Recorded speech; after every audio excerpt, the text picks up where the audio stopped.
So guys, जैसा कि हमने पिछले एपिसोड में देखा कि कोंगजी ने जियोयान को घोस्ट माउंटेन रेंज में मौजूद हॉल ऑफ सोल्स की ब्रांच के बारे में बताया। उस जगह पर ही याओ लाओ को कैद करके रखा हुआ है। वो जगह घने कोहरे से घिरा हुआ रेड जोन एरिया की तरह था, जहाँ पावरफुल बिस्ट मौजूद है। उस ब्रांच में कम से कम 5 फाइट वेनेरेट होंगे, जिससे जियोयान को भी काफी पावर की जरूरत थी। उसने गोड सील की फोर्थ सील को सीखना स्टार्ट कर दिया, पर फिर टावर के एसोसिएशन ने उसकी मदद नहीं कर सकते थे। जियोयान ने मदद के लिए फेंग जियान को बुलाया, जो बहुत ही जल्द टाई जियान के साथ वहां गए थे। जियोयान उनसे मिलकर खुश हुआ, पर वो जियोयान की पावर देखकर चौंक गए थे। फिर अब हम देखते हैं कि टाई जियान फेंग से कहते हैं कि तुमने तो मुझे बताया था कि ये लड़का 1 साल पहले ही फाइट एंसेस्टर रियल्म में पहुंचा, पर ये तो फाइट एंसेस्टर रियल्म के पीक यानी 9 स्टार पर पहुंच चुका है। फेंग जियान खुद भी हैरान थे, जिससे वो उन्हें कोई जवाब नहीं दे पाते। और वो जियोयान से कहते हैं कि मुझे अच्छे से याद है कि जब हम 1 साल पहले अलग हुए थे, तब तुम फाइट एंसेस्टर रियल्म के शुरुआती स्टेज में होंगे, तो अब तुम इतनी जल्दी 9 स्टार फाइट एंसेस्टर कैसे बन गए। जियोयान कहता है कि मैं काफी लकी था जो इतनी जल्दी ब्रेक थ्रू करके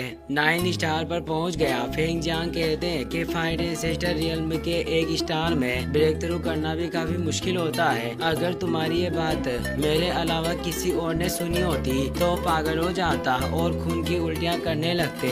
जियोयान कहता है कि मैं बस भाग्यशाली था जो इतनी जल्दी आगे बढ़ पाया। लिटिल फेंग डॉक्टर मुस्कुराने लगती है और तियान वो भी मुस्कुरा रहे थे, क्योंकि जियोयान अपनी डेडिकेशन और मेहनत से ही आगे बढ़ा था। इसलिए जुआनी और बाकी एसोसिएशन एल्डर भी मुस्कुराने लगते हैं। वो टाई जियान के रिएक्शन पर मुस्कुरा रहे थे। फेंग जियान जियोयान के दोस्तों को नहीं पहचानते, इसीलिए वो पूछते हैं कि ये तीनों कौन है। जियोयान बताता है कि ये तीनों मेरे फ्रेंड्स हैं, साथ ही यह मेरे मास्टर के रेस्क्यू मिशन में भी हमारी सहयोगी होंगे। सबसे पहले वो उन्हें लिटिल फेंग डॉक्टर से मिलवाता है और बताता है कि इसकी पावर 3 स्टार फाइट वेनेरेट रियल्म में पहुंच गई है। फिर वो उन्हें जियन और एल्डर तियान वो से मिलवाता है। फेंग जियान और टाई जियान उन तीनों से मिलकर खुश होते हैं। टाई जियान हैरान थे, क्योंकि जियोयान के दोनों दोस्त फाइट वेनेरेट रियल्म में होते हैं, जिनसे किसी के लिए भी फ्रेंडशिप करना आसान नहीं होगा, क्योंकि जियोयान अभी बहुत छोटा है और वो फाइट वेनेरेट रियल्म में भी नहीं पहुंचा। फिर भी उसके पास पावरफुल फ्रेंड्स हैं। वो कहते हैं कि लड़का 1 साल में ही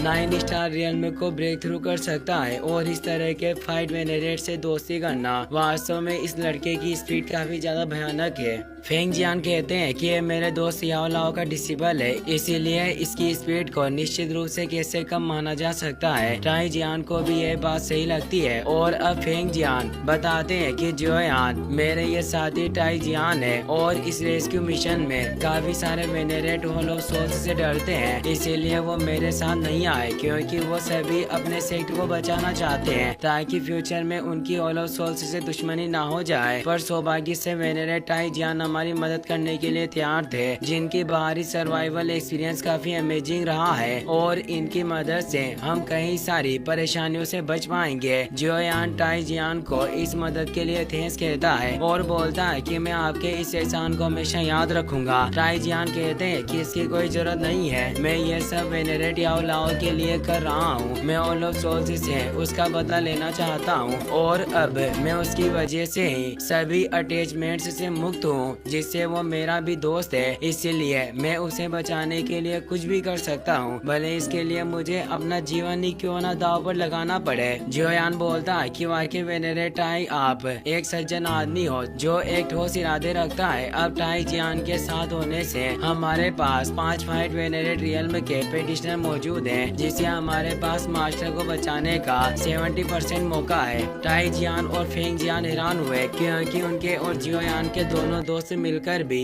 4 ही फाइट वेनेरेट हो रहे थे। तो अब जियोयान अपने हेवनली अर्थ पपेट को बाहर निकालता है, जो उस स्टार रीजन में एनर्जी को एजो करने के बाद फाइट वेनेरेट रियल्म की पपेट बन गई थी, जिसे देखकर फेंग जियान और टाई जियान को अपने आंखों पर विश्वास नहीं होता। एसोसिएशन हेड भी ये देखकर हैरान थे। जियोयान बोलता है कि अगर मैं अपने पावर को भी आपके साथ मिला दूं, तो हमें हॉल ऑफ सोल्स के 5 फाइट वेनेरेट से निपटने में कोई प्रॉब्लम नहीं होगी। सभी इस बात से एग्री करते हैं। जुआनी खुश थी, क्योंकि वो भी याओ लाओ को बचाने में मदद कर सकती थी, पर फिर टावर की वजह से वो उनके साथ नहीं जा सकती। लगी। जियोयान सोचता है कि मुझे अपने मास्टर की रेस्क्यू मिशन के लिए सालों से इंतजार किया। मास्टर आप मेरा इंतजार करना, मैं निश्चित रूप से आपको होलो सोल्स से जरूर बाहर निकालूंगा। अब वो सभी गोस्ट माउंटेन रेंज की तरफ निकल जाते हैं, जिसे डेथ सोल माउंटेन रेंज भी कहा जाता है। वो जब वहाँ पहुँचते हैं तो टाई जुआन कहते हैं कि ये पूरा डेथ माउंटेन रेंज ठंडे कोहरे में डूबा हुआ है, जिससे आसमान में उड़ते हुए जाने का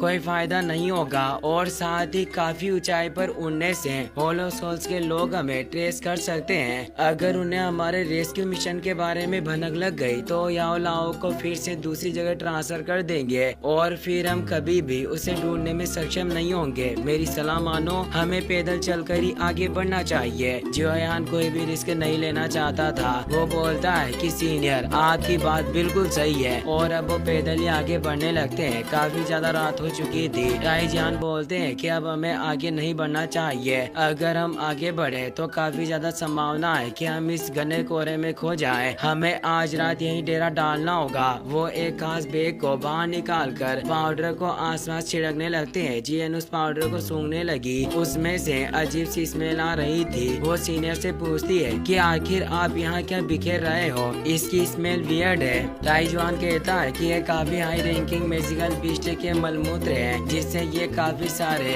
लो लेवल के मैजिकल बीस्ट को हमें परेशान करने से रोक सकते हैं। जियन को ये सब काफी घिनौना लगता है। वो इसी तरह से मास्टर को खोजने की कोशिश करते रहे तो हम कभी भी मास्टर को ढूंढ नहीं पाएंगे, और अगर इस बार मैं मास्टर को ढूंढ नहीं पाया तो मैं इस अपॉर्चुनिटी को वापस कभी भी हासिल नहीं कर पाऊंगा। फेंग जियान उसे हौसला देते हैं और बताते हैं कि मैं मानता हूँ कि माउंटेन रेंज काफी बड़ी है, पर वो होलो सोल से भी काफी बड़ी जगह में फैला होगा, इसीलिए उसे खोजना इतना ज्यादा मुश्किल नहीं होना चाहिए जितना तुम सोच रहे हो। धीरे धीरे काफी रात हो जाती है। टाई जियान को अजीब सा एहसास होता है। वो बोलते हैं कि कोई पावरफुल चीज धीरे से हमारी तरफ बढ़ रहा है। सभी परेशान होते हैं। वो बताते हैं कि डेथ सोल माउंटेन में रात के समय मैजिकल बीस्ट काफी ज्यादा एक्टिवेट रहते हैं। भले ही मेरे द्वारा लगाया हुआ मैजिकल बीस्ट का मल मूत्र कई सारे मैजिकल बीस्ट को रोक सकता है, पर वो मैजिकल बीस्ट को इधर उधर टहलने से नहीं रोक सकता। जियोयान कहता है कि जरूर कोई बीस्ट हमें पॉइंट कर रहा है। वो काफी देर इंतजार करते हैं पर वहाँ कोई बीस्ट नहीं आता, पर जियन को चारों तरफ मैजिकल बीस्ट का एहसास हो रहा था। सभी अपनी पावर को एक्टिवेट कर लेते हैं। तभी जियन देखती है कि वो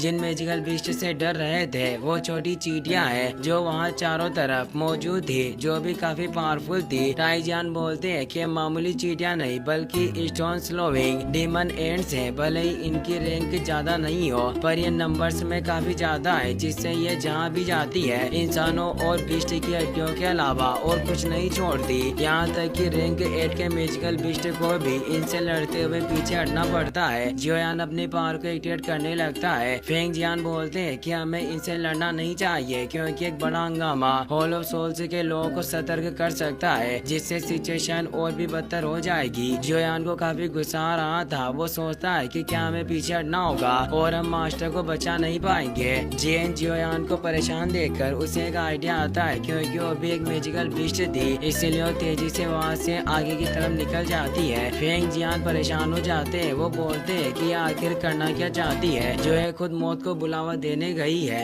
और वो जियोयान से कहते हैं कि तुम सभी यहाँ से निकल जाओ, मैं सिचुएशन को संभाल लूंगा और उसे बचा कर ले आऊंगा। जियोयान जानता था कि जियन कुछ भी गलत नहीं करेगी जिससे उन्हें प्रॉब्लम हो। जियन आसानी से उन एंड्स के बीच चलती हुई आगे बढ़ रही थी। फेंग जियान चींटियों पर अटैक करने लगते हैं, पर जियोयान उन्हें रोक लेता है और बोलता है हमें थोड़ी देर रुकना चाहिए। जियन ने क्वीन एंड पर अटैक कर दिया था, पर फिर भी वो चींटियां उस पर अटैक कर रही थी। एक तेज रोर की आवाज सुनाई देती है, जिससे सभी परेशान हो जाते हैं। टाईजान बोलते हैं कि ये चींटियां किसी को भी जिंदा नहीं छोड़ती, फिर आखिर ये इस लड़की पर अटैक क्यों नहीं कर रही, बल्कि वो चींटियां तो जियन के लिए रास्ता बना रही है। और अब जियन कुछ लेकर जियोयान के पास आ गई थी। वो जियोयान से बोलती है कि अंदाजा लगाओ कि आखिर मुझे क्या मिला होगा। सभी उसके इस बर्ताव से हैरान थे। तभी जियन उसे क्वीन एंट को दिखाती है। टाई जियान हैरानी से बोलते हैं कि ये स्टोन स्लोविंग एंट क्वीन है। फेंग जियान डर जाते हैं और बोलते हैं कि लिटिल गर्ल, हमें जल्दी से इस एंट क्वीन से छुटकारा पाना होगा। जियन कहती है कि आप सभी को इतना चिंतित होने की कोई जरूरत नहीं, ये मेरी छोटी सी पालतू जानवर के अलावा और कुछ भी नहीं है। वो क्वीन एंट भी उसके साथ खेल रही थी क्योंकि जियन एक एशियन वर्ल्ड ड्रैगन क्लैन की मेंबर थी, जिससे वो चींटी उसका कुछ नहीं बिगाड़ सकती। जियोयान खुश होता है और सोचता है कि मैं तो भूल ही गया था कि ये लड़की सभी बिस्ट के साथ आसानी से बात कर सकती है और एक पावरफुल वर्ल्ड ड्रैगन है। फेंग जियान बोलते हैं कि मैंने ये कभी एक्सपेक्ट नहीं किया था कि ये लड़की इतनी छोटी होने के बावजूद भी इतनी टैलेंटेड मास्टर होगी। वास्तव में इस लड़की का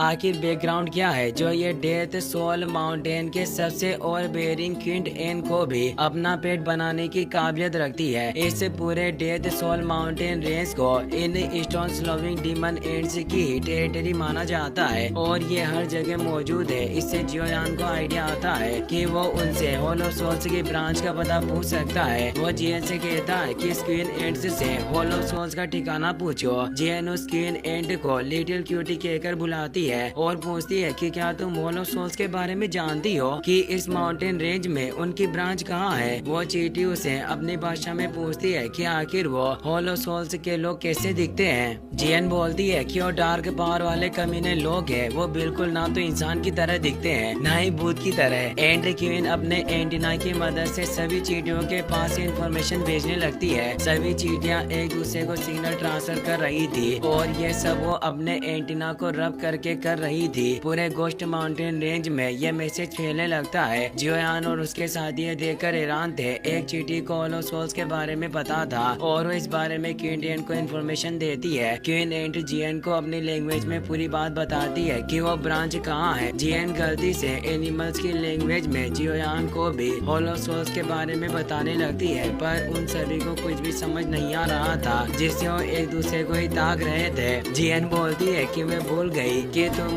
बिस्टी की भाषा को समझ नहीं सकते और वो बताती है कि होलो सोल्स इस जगह से कुछ ही दूरी पर मौजूद है और मैं तुम्हें अब वहाँ लेकर जाऊंगी। और वो उड़कर उस जगह जाने लगती है। जियोयान और उसके बाकी साथी भी जियन के पीछे जाने लगते हैं। वो सभी तेजी से आगे बढ़ रहे थे। क्वीन एंट जियन को रास्ता दिखा रही थी, जिससे ही वो सही दिशा में आगे बढ़ते जा रहे थे। फेंग जियान सोचते हैं कि इस स्पीड से अगर हम आगे बढ़ते रहे तो हम होलो सोल्स में जल्दी पहुंच जाएंगे। जियोयान कहता है कि इस लिटिल गर्ल ने निश्चित रूप से आज बहुत बड़ा योगदान दिया। टाई जियान को अभी भी विश्वास नहीं हो रहा था कि वो लड़की स्टोन स्लोविंग चींटियों की रानी को पेट बना सकती है और वो कहते हैं कि आखिर इस जियोयान के पास किस तरह के दोस्त हैं। वो काफी तेजी से आगे बढ़ते हुए जा रहे थे। वहीं अब हम होलो सोल्स की उस गोस्ट माउंटेन ब्रांच का सीन देखते हैं, जहाँ याओ लाओ को एक पिलर के ऊपर कैद करके रखा हुआ था। याओ लाओ चेन्स से बंधे हुए थे और उनकी हालत काफी खराब थी और उन पर एक पावरफुल फाइट वेनरेट नजर रखे हुए था। इसी के साथ ये एपिसोड यहीं पर खत्म हो